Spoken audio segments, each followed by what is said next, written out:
নমস্কাৰ, মই গীতাঞ্জলিয়ে পুনৰবাৰ মোৰ চেনেললৈ সকলোকে স্বাগতম জনালোঁ। এতিয়া ৰাতিপুৱা 11টা বাজিছে। ৰাতিপুৱা হৈ থকা নাই বাৰু, দুপৰীয়া হ'ল। আৰু মই ৰাতিপুৱাৰ পৰা আজি অকণমান যি বাৰু ক্লিক কৰি থৈছোঁ। আজি ব্লগত তাকে দেখুৱাম আৰু দিনটো কেনেকৈ পাৰ কৰিম সেয়াও দেখুৱাম। এতিয়া গা ধুই আহিলোঁ। গা ধুই আহি অকণমান এয়া ফুট সেন্দুৰ, কাজল, লিপষ্টিক অকণমান লগাই ল'লোঁ। সেইখিনি মই গা ধোৱাৰ পাছতে কৰোঁ। লাগিলে ৰাতিপুৱাই ধুওঁ তেতিয়াও লগাম, বা দিনটো দেৰিকৈ ধুম তেতিয়াও লগাওঁ। আৰু এতিয়া ভাত পানী বনাব হ'লগৈ, কাম বন কৰোঁতে দুপৰীয়াই হ'ল। আৰু আমাৰজনে আনিলেও বজাৰ, কি বনাম আৰু সেইখিনি বলকচোন দেখুৱাওঁ, আৰু লগতে কি বনাম তাকো দেখুৱাম। তেনেহ'লে চাই যাওক। আজি দুপৰীয়া বনাম গাহৰি মাংস। এয়া মাংসখিনি মই বইল কৰি ল'লোঁ নিমখ দি, আৰু লগত দিম আজি কচু ঠাৰিখিনি বাকলি চুচটো এৰুৱাই ডাঙৰ ডাঙৰকৈ কাটি লগতে কচু কাটি লৈছোঁ, আৰু পানীতে তিয়াই থৈছোঁ আধাখিনি অকণমান যাবলৈ। লগত এয়া জিৰা, ধনিয়া, আদা নহৰু পেষ্ট থেতালি লৈছোঁ বাৰু। তাৰপাছতে এয়া কেৰাহীখন পাতিলোৱে। এয়া কেৰাহীখন গৰম হ'ল, মই মিঠাতেল দিলোঁ, আৰু তেল বেছিকৈ নাই দিয়া, মাংসৰ পৰা তেল ওলাবই। আৰু তেলখিনি গৰম হোৱাৰ পাছত প্ৰথমে জলকীয়া দুটা ডাঙৰ ডাঙৰকৈ টুকুৰা কৰি দি দিলোঁ। লগতে তেজপাত এখিলা ডাঙৰ, সেইকাৰণে তাকো টুকুৰা কৰি দি দিছোঁ। আৰু এয়া পিঁয়াজ এটা মই ধুনীয়াকৈ কাটি ভাজি ল'ম, যেনেকৈ তেলত পিঁয়াজ ভাজে তেনেকৈ।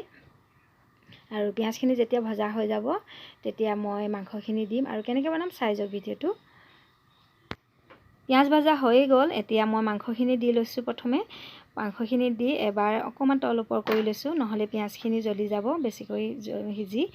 আৰু এতিয়া মই ইয়াতে দিম আদা নহৰু খুন্দি লোৱাখিনি। অকণমান সৰহকৈ লৈছোঁ আদা নহৰু। খুন্দনাটোত জালুকৰ গুড়ি খুন্দা আছিলে অকণমান, সেইকাৰণে আদা নহৰুখিনি অলপ ক'লা ক'লা দেখা গৈছে। আৰু এইখিনি দি মই এতিয়া ইয়াতে দিম এয়া ধনিয়া গুড়ি, লগতে দিছোঁ জিৰা গুড়ি, ধনিয়া গুড়ি নিজৰ হিচাপ মতে দিব। কিছুমানে কম পৰিমাণে খায়, কিছুমানে অলপ বেছিকৈ খায় মছলা, সেইটো হিচাপত দিব। আৰু এইখিনি এবাৰ লৰাই লৈছোঁ আকৌ। এতিয়া মই ইয়াতে দি দিম হালধি গুড়ি দিলোঁ। তাৰপাছতে দিছোঁ নিমখ মাংসখিনি বইল কৰোঁতে দিয়াই আছে, আৰু সেইকাৰণে মই নিমখ বৰ বেছি নাই দিয়া, কচুখিনি জোখত দিছোঁ, যদি দৰকাৰ হয় পাছত দি ল'ম আকৌ। আৰু এইখিনি এবাৰ লৰাই ল'লোঁ। আৰু মোৰ মাংসখিনি এয়া সিজিয়ে গ'ল। এতিয়া মই ইয়াতে দি দিম কাটি থোৱা কচু আৰু আলুকিডোখৰ, আৰু এইখিনি দিয়াৰ পাছত ভালকৈ মিহলি কৰি ভালকৈ সিজিবলৈ দিম, ঢাকন মাৰি থ'ম।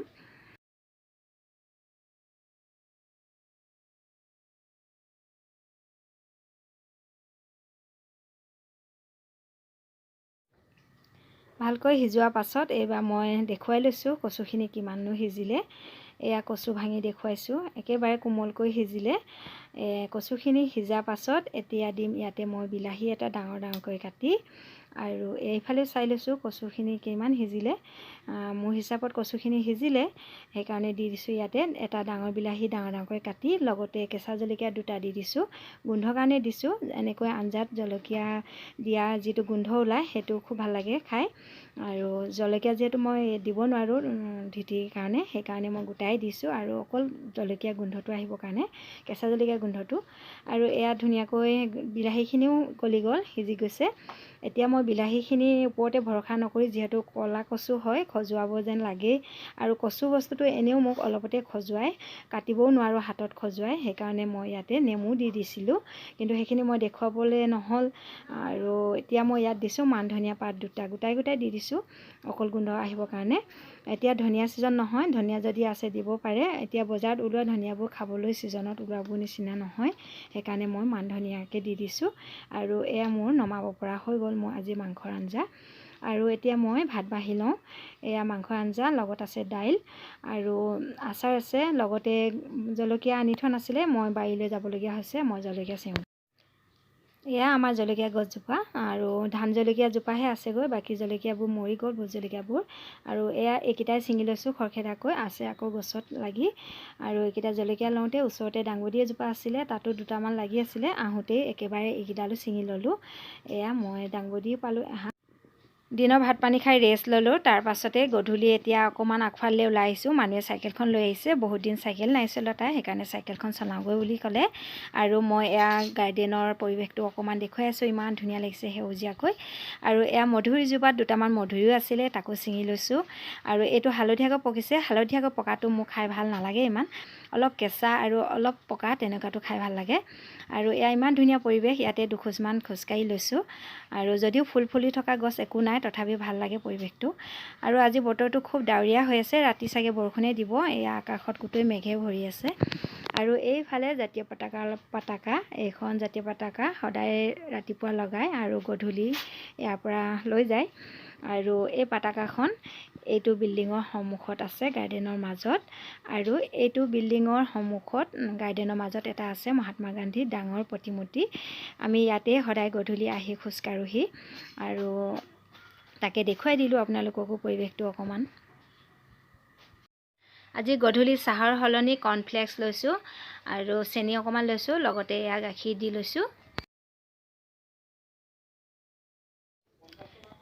এইখিনি গাখীৰৰ সৰখিনি, লগতে লৈছোঁ দুটামান ফুচকা ফ্ৰাই কৰা, আৰু আলু পিটিকা বা পানী নাই, এনেকৈ খাম।